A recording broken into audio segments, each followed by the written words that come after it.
அடுத்து பார்த்தீங்கன்னா halophytes. Halophytes அப்படின்னா வந்து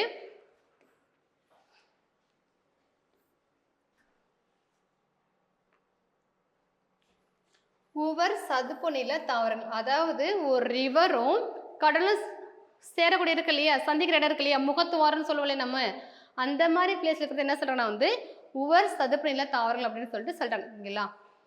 பார்த்தீங்க அப்படின்னா வந்து ஹாலோஃபைட்டிக் பிளான்ஸ் எங்கே இருக்குன்னா வந்து grow on soil with high concentration of salt.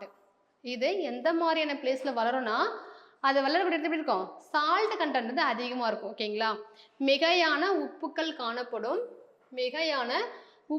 காணப்படும் நிலப்பகுதியில் வளரும் தாவரங்கள் வந்து சிறப்பு வகை தாவரங்கள், அதாவது உவர் சதுப்பு நில தாவரங்கள் அப்படின்னு சொல்கிறாங்க. எக்ஸாம்பிள் பார்த்தீங்கன்னா தயவு செய்து ஞாபகம் வச்சுக்கோங்க. ஒன்று ரைசோபோரா, சொனரேஷியா, அபிசெனியா. ஓகேங்களா. ரைசோபோரா, சொனரேஷியா மற்றும் அவிசெனியா, இது மூணுமே வந்து ஸ்பீசிஸ் ஞாபகம் வச்சுக்கோங்க. ஒருவேளை இது கொடுத்துட்டு வந்து எந்த மாதிரி பிளேஸ் வந்து இருக்குன்னு சொல்லிட்டு கேட்கலாம். ஓகேங்களா. சரி, இதில் என்னெல்லாம் அடாப்டேஷன் நம்ம பார்த்தோம் ஞாபகம் இருக்கா? நம்ம மார்பாலஜி பக்குவம் இதையுமே பார்த்தோம். என்னெல்லாம் அடாப்டேஷன் இருக்குன்னா, ஒன்று வந்து சுவாச வேர்கள் சொல்லுவாங்க இல்லையா, அதாவது சேறு சகதியமாக இருக்குது ஒன்று. ரெண்டாவது உப்பு தன்மை அதிகமாக இருக்கு இல்லையா, அதனால உள்ள சுவாசிக்க முடியாது. அப்போ என்ன பண்ணுன்னா ரூட் வந்து வெளியே வரும். இந்த இப்படி மரம் இருக்குன்னா உள்ள இந்த ரூட் வந்து மேலே இப்படி வந்துட்டு இருக்கும். இந்த ரூட்ல என்ன இருக்குன்னா வந்து சின்ன சின்ன துளைகள் வந்து ப்ரெசண்ட்டாக இருக்கும். ஓகேவா. இது என்ன சொல்றாங்க, சுவாச துளைகள் சொல்றாங்க. இது ஃபர்ஸ்ட் அடாப்டேஷன். ரெண்டாவது பார்த்தீங்கன்னா அதனுடைய இலை இருக்கு இல்லையா, இலையிலே என்னன்னா அந்த சால்ட் கண்டென்ட் இருக்கு இல்லையா, அதை வந்து ரொம்ப வெளியேற்றும். ஓகேவா. மூணாவது என்ன சொல்றாங்கன்னா வந்து நம்ம நார்மலாக நம்ம சாப்பிட்ற ஃப்ரூட்ஸ் எல்லாம் ஏதோ ஒன்றா நம்ம விதை போட்டதை என்ன பண்ணோம், முளைச்சி வந்து வெளியே வரும். ஆனால் இந்த தாவரத்தில் பார்த்தீங்கன்னா மேலே மரத்தில் இருக்கும்போது என்னாகும், முளைச்சி செடியை தான் கீழே வந்து விழும். ஓகேவா. ஸோ 3 விதமான அடாப்டேஷன் இருக்குது இந்த இதில். ஓகேங்களா. சரி பார்ப்போம். ஸோ எங்கே இருக்குன்னு சொல்கிறோன்னா பொதுவான பிளேஸ் வந்து சீஷோர் அண்ட் வந்து எஸ்டூரிஸ். என்ன சொல்கிறாங்க, ஒன்று வந்து கடற்கரை ஓரத்தில், இன்னொன்று வந்து முகத்துவாரம். அதாவது எது கலக்கிறது, ரிவரும் கடலும் கலக்கக்கூடிய இடத்துல தான் மோஸ்ட் என்ன இருக்கும், மேங்க்ரோவ் ஃபாரஸ்ட் இருக்கும். தமிழ்நாட்டில் எங்கெல்லாம் இருக்கு மேங்க்ரோவ் ஃபாரஸ்ட் இருக்கு இல்லையா, தமிழ்நாட்டில் எங்கெல்லாம் இருக்கு, பிச்சாவரம் இருக்கு, கடலூர். அதுக்கப்புறம் முத்துப்பேட்டை, திருவள்ளூர் டிஸ்ட்ரிக்டா, முத்துப்பேட்டை ஒன்று இருக்குல்ல. சரி நான் பார்ப்பேன் எங்கே இருக்குன்னு சொல்லிட்டு. ஓகேங்களா. இங்கே என்ன சொல்கிறாங்கன்னா வந்து வேற என்ன இருக்கு,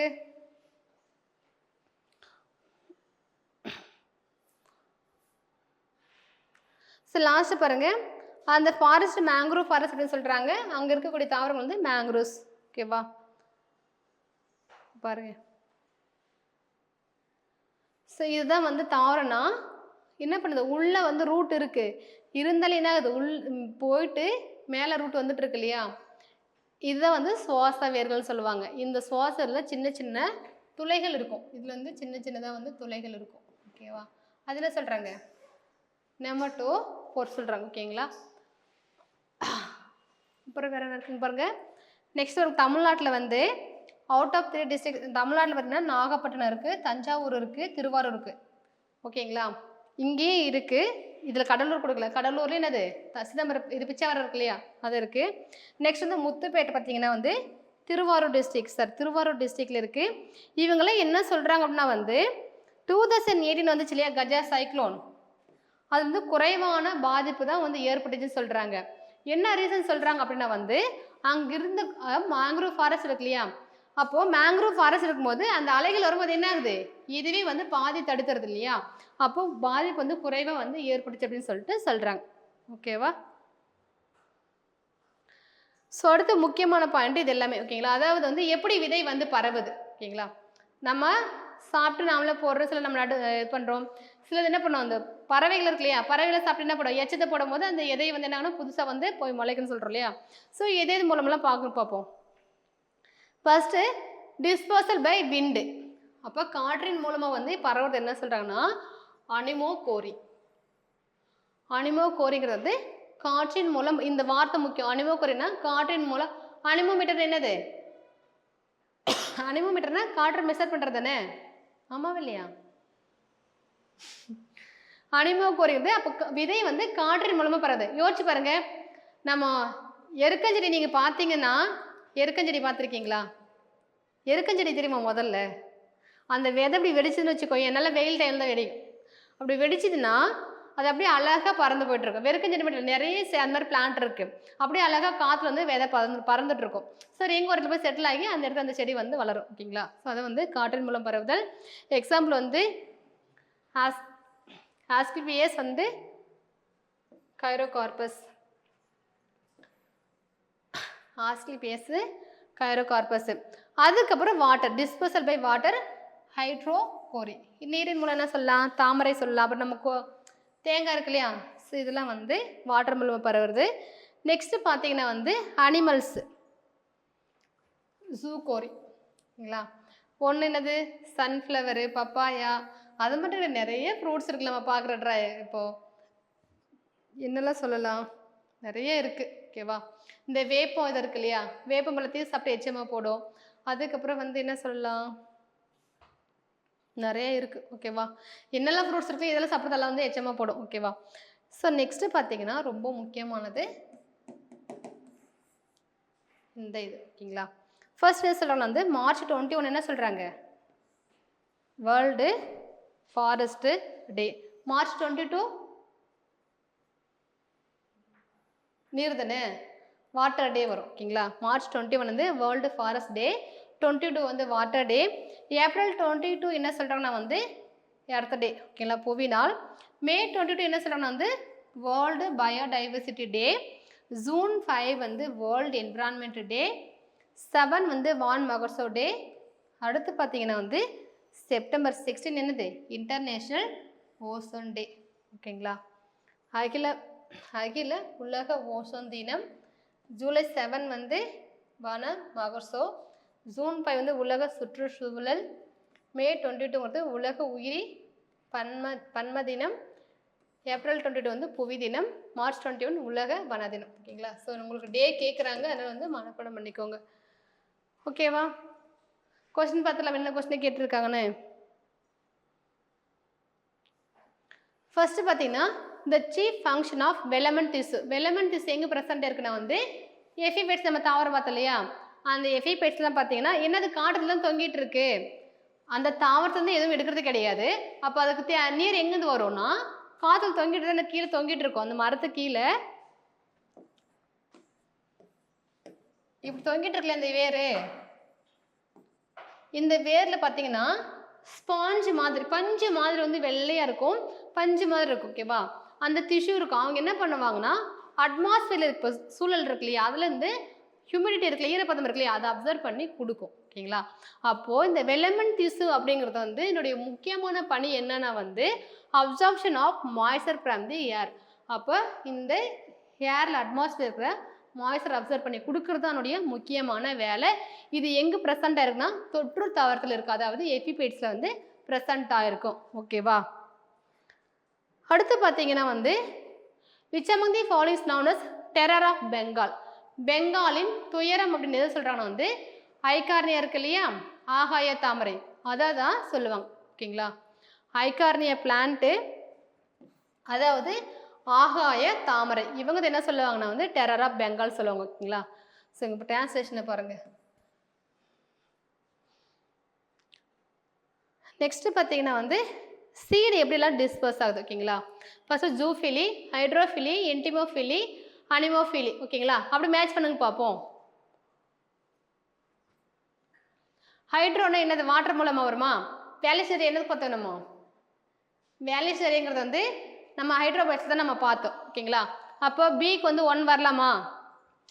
வேலிஸ்னரியா, ஹைட்ரில்லா, ஹைகார்னியா, அது எல்லாமே எங்கே பார்த்தோம்? வாட்டரில் தான் பார்த்தோம். ஓகேவா? அப்போ ஹைட்ரோஃபிலிக்கு வந்து நம்ம மலிசரி போட்டுடலாம். அதுக்கப்புறம் காற்று மூலமாக பரவுது. புல் இருக்குல்ல, கிராஸ் இருக்குல்ல, அது எது மூலமாக பரவும்? மோஸ்ட்லி வந்து காற்று மூலமாக தான் பரவும். ஓகேவா? அனிமோஃபிலி வந்து கிராஸு. அதுக்கப்புறம் ஜூஃபிலின்னா என்னது? கேனா, கல்வாழை, அதாவது வந்து கேனா இண்டிகான்னு சொல்லுவாங்க. ஒன்றும் இல்லை, நம்ம மஞ்சள் மாதிரி இலை இருக்கும், இந்த நல்ல ஒரு ரெட்டிஷ் கலரில் இருக்கும் அந்த ஃப்ளவர்ஸ், பார்த்து கல்வலைன்னு சொல்லுவாங்க. அது ஆர்னமெண்ட் அழகுக்காக வந்து நம்ம எல்லா இடத்துல வச்சுருப்பாங்க, ஓகேவா? ஸோ அதை கல்வலைன்னு சொல்லுவாங்க. என்டிமோஃபிலி வந்து என்னது, சீக்கு வந்து 4, சால்வியா, ஓகேங்களா? ஸோ ஆன்சர் வந்து 3142. பார்த்தீங்கன்னா எது மூலமாக அதனுடைய இது டிஸ்பர்சல் நடக்குதுன்னு தெரிஞ்சுக்கணும். அடுத்து பார்த்தீங்கன்னா இந்த ஈக்காலஜி ஆஃப் இண்டிவிஜுவல் ஆர்கானிசம் அல்லது ஸ்பீசிஸ், ஒரு சிங்கிள் இண்டிவிஜுவல் பற்றி படிக்கிறது என்ன நம்ம பார்த்தோம்? சுய சூழ்நிலையியல் அல்லது ஆர்டிகாலஜின்னு பார்த்தோம், ஓகேங்களா? கரெக்டா? சிங்கிள் இண்டிவிஜுவல் ஸ்பீசிஸ் பற்றி படித்து அது வந்து ஆர்டிகாலஜி அல்லது ஸ்பீசிஸ் ஈகாலஜின்னு சொல்லுவாங்க. ஆர்டிகாலஜி அல்லது ஸ்பீசிஸ் ஈகாலஜி. பார்த்தீங்கன்னா இவங்களுடைய டிரான்ஸ்லேஷன் தீயதை வைக்கணும். சுய சூழ்நிலையியல், ஓகேவா?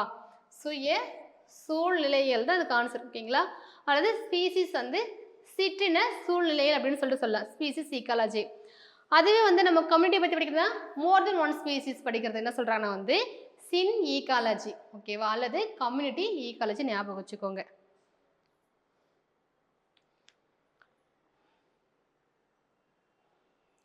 நெக்ஸ்ட் பாருங்க, இது எஸ்ஐல கேட்ட கொஸ்டின்.